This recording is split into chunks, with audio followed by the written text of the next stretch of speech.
Okay, welcome back to our evolution chapter. This time we are in our second little lecture. This is all about natural selection. So we're going to focus a little bit more on Charles Darwin, his thoughts, his research, his ideas, and how that applies to where we are now in the scientific community. So before we start, we've got to get a few just sort of like definitions out of the way. So there's variation, and this is like a keyword. So I would highlight this or, underline it or something, but variation is differences within a population, right? So if everything was identical, there would be no way to like favor one phenotype over another. So variation is like basically differences in phenotypes. An example of a variation would be eye color, hair color, height, skin color. I could go on, right? Variations are just differences within a population. Some ways to get variations within a population is mutations, right? So this is just random mutations. You create new alleles. Meiosis, you have crossing over, independent assortment, different combinations of alleles, and then of course sexual reproduction. So combinations of alleles from two different individuals gives you new combinations to work with. And then adaptation is like your other big vocab word. So again, highlight, underline, star, whatever you want, but make note of adaptation. This is a trait that will help an organism survive in an environment. So if you have this adaptation, if an organism wants to survive in a certain environment, whatever that may be, and they get a adaptation that increases survival, that adaptation is going to appear more often in that population, right? If an adaptation decreases your survival, it's going to quickly be eliminated from the gene pool. You don't want to get adaptations that hurt you. That goes against what you want to do, right? You want to survive. And so adaptations will appear more often if that trait increases survival. So the big thing about populations, though, is that they will always produce more offspring than the environment can support. And so that leads to a struggle for survival. And there's a lot of things that populations struggle with, right? So there's like competition for food. And then within that, there's like sub-points about how important well, not important, but how populations will compete for food. They need to find the food, they need to reach it, they need to catch it, they need to open it if it's like a nut or something. There's predation around them, there's parasitism, disease, competition for mates, which is like its own different struggle, competition for space. Like this happens for basically all organisms, and you can study this, the struggle for survival, and you will note that some organisms will produce like way more offspring than the environment can support. Like fish will have like thousands of babies, right? And like insects will do the same thing because they know that they're not all going to survive, so they just produce way more than needed just to make sure that at least some of the offspring survive. So this in itself is an interesting topic. And then the struggle for existence, right? So there's survival, right? Individuals that are better adapted will live longer, and individuals that are adapted better will produce more offspring, meaning that their genes will continue on into the gene pool, which is sort of like what every single organism aims to do, is keep their genes alive. And this is a little bit beyond this topic, but something very interesting to think about is the idea of a lot of organisms, like ants and bees in particular, will reproduce strictly to keep their genes in the gene pool, because that is their idea of survival, is maintaining their genes. And then survival of the fittest. So stronger individuals reproduce more often. And when I say stronger, I don't mean, oh man, I go to the gym and I can like bench press 450 pounds. No.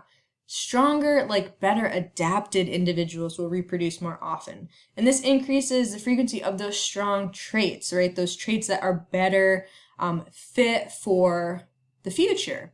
And so the fittest, and I am quoting that, and I'm even quoting it now that I'm just talking here, but the fittest or the strongest have high survival rates, high reproductive success, and their genes appear more frequently. That's why you see the best adapted traits more frequently. And then we talked about this last time, but mutations. So there are advantageous mutations that are selected for, and then disadvantageous mutations which are selected against. So if you have an individual that competes really well in the struggles for survival, those mutations, that whatever advantage that they have, they're going to be able to reproduce and pass on those traits that helped them compete in that struggle for survival. Whereas those mutations that did not help or were ill-suited to the environment, they're less likely to pass on that trait. So those traits will be selected against and will most likely eventually be eliminated from the gene pool. And this is just kind of like a nice flow chart that kind of shows everything. So you have variations within the populations, which can be inherited. And then at the same time, you've kind of got this populations produce more offspring or environment changes, which give you the struggle for survival. And all of this will bring you to disadvantageous variations or advantageous variations, less likely to reproduce, decreased frequency of genes, more likely to reproduce if you have advantageous variations, high gene frequency, you evolve to adapt to this environment. This is natural selection. This is how, the kind of world works. You don't have to think about it. This is just naturally happening in the world around you. You see this struggle for survival. If you watch like literally any nature show, you've seen this. This idea of natural selection.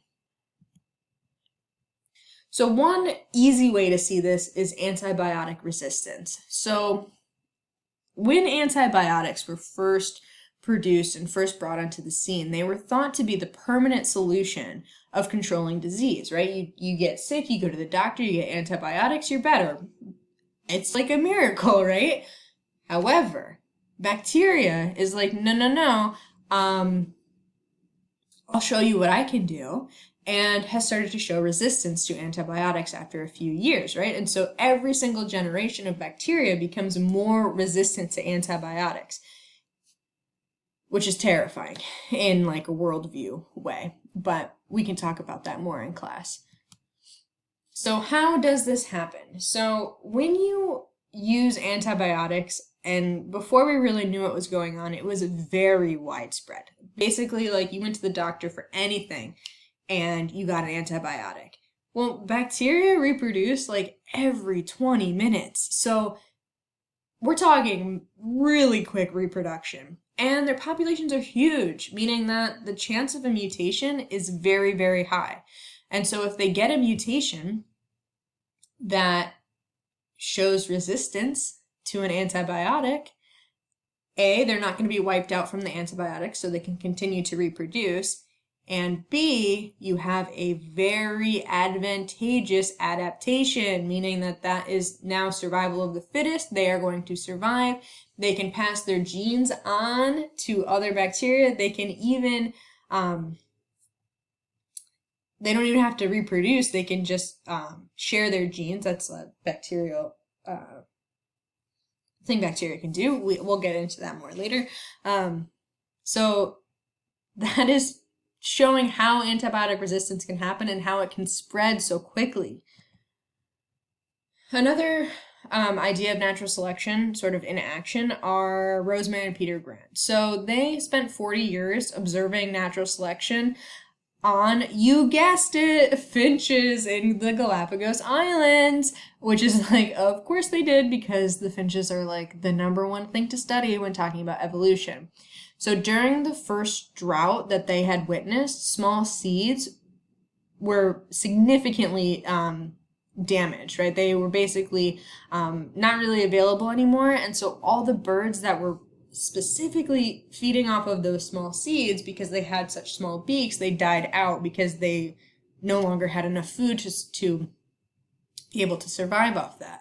Well, after the drought ended and they had another heavy rain, all those vines flourished again and the small seeds became more available.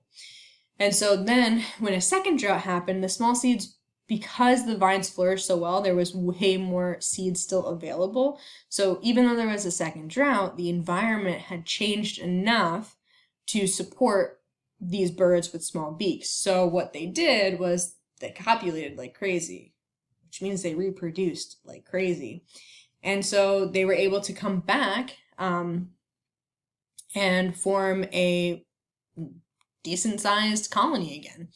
And so this idea of these diverse environments, it facilitates natural selection, right? So if you have all these different environments, it's going to put different pressures on different organisms, which is going to lead to natural selection. And then of course, everything that I do, basically everything that science is, can somehow be brought back to genes and inheritance, right? So genes and inheritance control beak size. So the way that you would continue to have small beaked birds is by reproducing and passing on those traits, whether in this case they are now advantageous, but in the first drought they were problematic. And then the last thing that I want to talk about is inheritance itself. So not all traits are passed down. If you have a trait in a gene, it can be passed down, but characteristics acquired during an individual's lifetime are not heritable. So for example, if I dye my hair purple and I have purple hair for the next 40 years of my life, it doesn't matter because it's an acquired characteristic. My children are not going to be born with purple hair just because I acquired it during my lifetime. It's the same with like scars. If you, I don't know, if you go to war and have an arm amputated, you're not gonna, that's not something that you can pass on to your children. So just keep in mind what traits are inheritable and what traits are acquired and therefore are not heritable. All right, that's it for today. I'll see you next time.